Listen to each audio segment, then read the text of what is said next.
Welcome to the Well-Connected Canine weekly blog.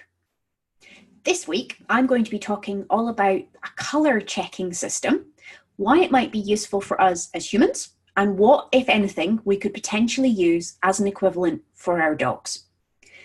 So, as I mentioned on a previous blog, I'm experimenting with using some software that turns my voice into words to try and cut down on the amount of typing that I have to do. What that means is I'm probably going to try and speak a little bit slower than normal and maybe a little bit clearer. That should probably be a good thing, but we'll see if it's a little bit too awkward. And of course, when it's 11 a.m. in my house, what you also get is the Bronte shout in the background for no particularly good reason. So I'm just going to pause for a second and I'll be right back with you. Okay, exciting Bronte has now been removed.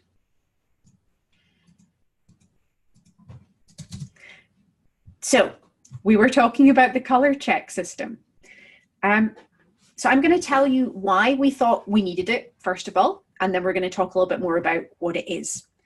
So I think the most immediate example I can give you is that a couple years ago, I decided to run a very long way for reasons that currently escape me. So I completed the Hardmoors 55 ultramarathon. Yes, that means running 55 miles, slightly more. You don't stop, you don't sleep. You do it from start in the morning, finish at whatever time you finish at. And yes, I ran it with Freya, my amazing little ultra collie. So we finished it. We were just over 16 hours.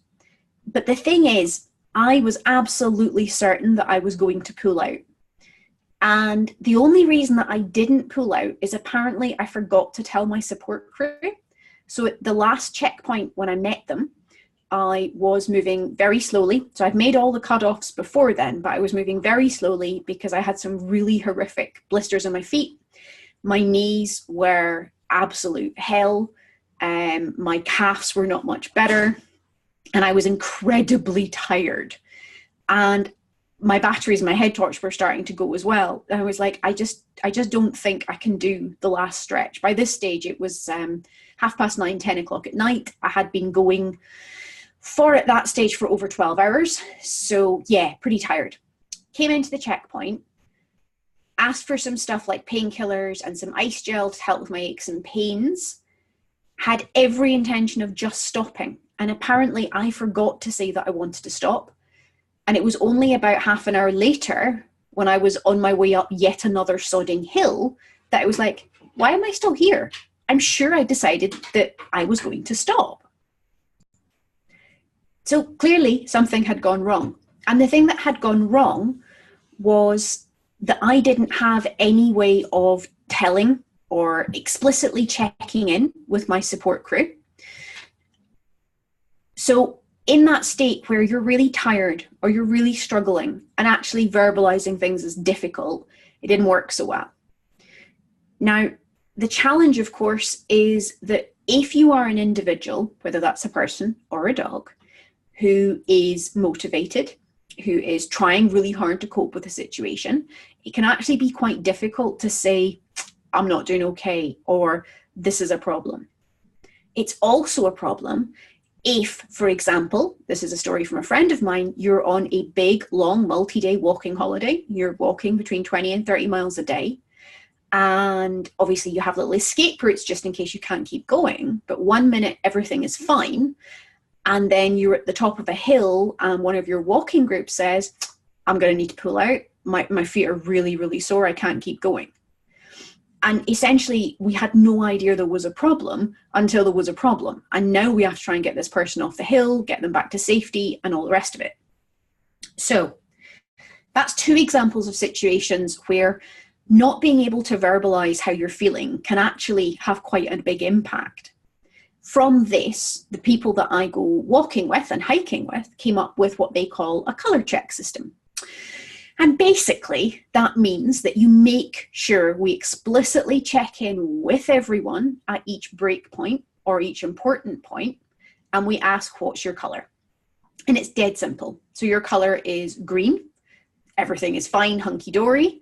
It might be yellow or orange. There's aches, there's pains, there's something that needs us to take action, all the way through to red. I can't keep going. I need an escape now or as soon as possible. And the point of the color check system is that we don't want people to go from green, I'm fine, right the way through to red, oh my God, I'm dying, without having had any idea that they were struggling. So, given that I know I have failed in the past, and given that about a month ago when Laura and I did the Wainstones half marathon, which is actually about 17 miles, Laura had a couple of asthma attacks, which she hasn't had for well over 15 years. And interestingly, neither of us made the smart decision about pulling her out of the race. I mean, I got her through. She coped really well, but it would be much more sensible to have actually stopped and gone, do you know what? We need rescue. Get one of the marshals to come pick Laura up and take her back. Again, there was that, it's in her head, she wanted to stop, but she didn't manage to bring it out. And I didn't ask either, which basically made us decide we're not good at managing that kind of thing. We need an actual plan. So we've gone back to using the color check system, which we both know from hill walking together. And what that's meant is when we did a race yesterday, another 17 odd miler, we did an explicit color check every time we needed to stop, as in to adjust something, and each time we came to a checkpoint. So there might be phrases like, what's your color? I'm mostly green, but my feet are kind of yellowy orange. And I think I need to change my socks, or I need to put a blister plaster on. And then once you've done it, you check in again. Yep, green, all good. By the end of it, your legs are kind of yellowy because that's normal after that amount of running. But we had a good idea of where each other was. So how does that apply to dogs? Well, here's the thing. You don't really want your dog to go from coping and enjoying a situation to not coping and having no idea that they were even on that trajectory. And not coping for your dog could be that they get overexcited. It could be that they're super distracted and they can't listen to you. It could be that they lunge and bark. It could be that they run away and hide. So I'm not just thinking about dogs that you might stick reactive dogs on as a label. I'm also thinking about just doing normal training with your dog, you know, playing tug games. Actually, are you monitoring their arousal levels? Are you going to notice when things might be getting a little bit too much for your dog? And what that to me feels like is we need a color check system or something similar that we can use with our dogs, because they definitely can't tell us how they're feeling. And yep, you can read their body language, but I've got to be honest, reading body language is an art and a science. It can be difficult to do, and it's not always that reliable, especially if you're new to it. Far better, so rather than relying on ours picking things up, because as we've seen in the running world, that does not work for Laura and I, we just keep going until we're basically dead. Probably the same is true for my collies, to be honest. What I'm suggesting for your dog is you want to have a few different behaviors or activities that your dog can generally do and would be the equivalent of green. I'm all good. I've got a brain, I'm thinking, I'm responding to you, and we're all good. There might be an orangey level, which is, well, I'm just about managing to do this, but you can see because I'm snatching at the food or I'm taking longer to respond to you that I'm struggling a bit. And then we've got red, which tends to be pretty obvious, which is when your dog has just stopped coping. And again, remember that means overexcited, distracted, worried, scared, frustrated, whatever it is, things are not now going well. So what we need for our dogs is we need behaviors, we need tricks, we need things we can ask them to do that will give us an idea of whether they are green or yellowy orange based on how our dog responds. And the ones that popped into my head were things like just being able to take food rewards, or maybe play with a toy reward. Because if your dog can happily do that as normal, they're pretty much at green. Say they're a bit snatchy, then that might be yellowy amber. Or it might be that they're getting overexcited and grabbing the toy or whatever. at the point where they stop taking the food or they stop being able to play, you are well on your way to red. The two other things that I thought of were doing scent work games, whether that's for food or toys, doesn't matter, but you're asking the dog to do something that they're familiar with, assuming that they know the scent work game, to go with the hand signal and the word, and you should see them be able to do it. Now, if they find it difficult to concentrate, if they're slower or stickier to do the sniffing, if they're not delighted about making the find, all of that to me would tell me we're in an ambery yellow area and we want to be careful. And then the third one is just doing simple tricks, but your dog has to know them well. So for my guys, that might be things like nose touches, hand targets. It might be positions. It might be basic parkour, so doing 2 paws up, or doing a down and under or something like that. And again, we're looking at the quality of the response. So a confident, happy, enthusiastic response would put you at green. A slower, stickier response, or maybe a response with frustrated vocalization, or doing a thing for you but not what you actually asked for, all of that to me would be yellowy, ambery, heading down that line.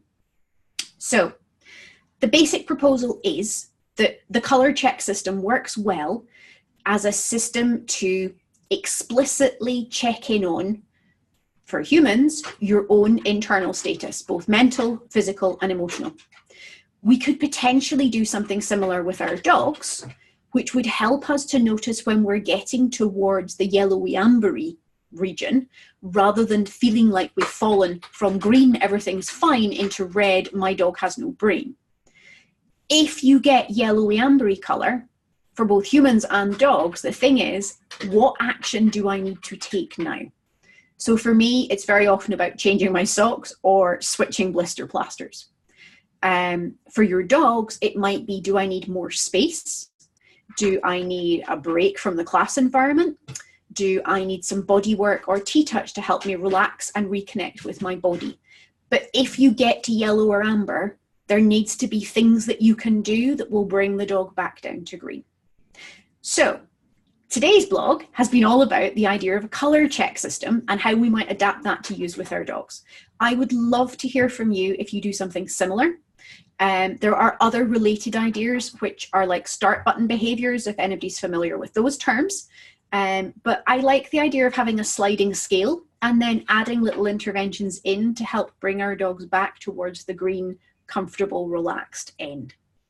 In the email version of this, I will also pop in some information about some bits and pieces we have coming up, including some new introductions to scent work games. Remember, if you want to use color check behaviors, your dog needs to be confident and happy doing them in the first place. This isn't something we just whip out when we think they're struggling. So make sure you've done the basic foundation behaviors separately, and we have a range of workshops to help you do that. Thank you so much. Bye.